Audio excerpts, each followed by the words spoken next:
Hi, my name is Dawn King. I'm Director of Undergraduate Studies for Environment and Society, and I also teach the urban agriculture here at Brown University. Today I'm here to talk a little bit about urban agriculture, and specifically what I would like to address is food access. I have a lot of students who come into my urban agriculture course who think that local food and local food systems and urban agriculture automatically increase food access for people, when in fact that's not always the case. When local agriculture is a lot more expensive, you're actually only increasing food access for those people who could already afford food.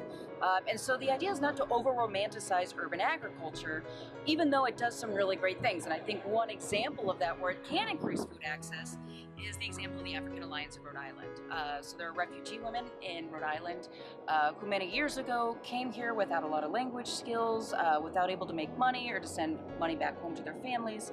And they started gardening. And it wasn't to make money, but it was to get them out of the house. It's the one thing that they knew how to do, and it's also one way to basically make a connection between them here in Rhode Island and their home countries in Western Africa. So they would grow things like sour melons and okra were very popular. They couldn't otherwise find at stores here.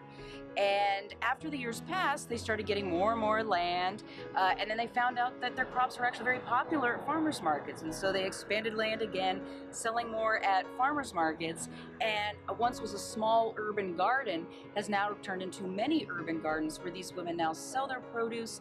They can eat a lot of their produce that has cultural ties to their homeland, but now they're also learning language skills and transaction skills and how to use a credit card machine, and looking into other things like value-added goods. And so over the past 6 years, that is one example of how urban agriculture has really empowered a community and given them food access to food they otherwise they wouldn't be able to get. But that being said, I oftentimes tell my students not to automatically make that connection, where the cheapest food we find, the food that actually prevents food inaccessibility for low-income populations, is much more likely to be found at Walmart. And so with backgrounds of college students, sometimes that's not an obvious link.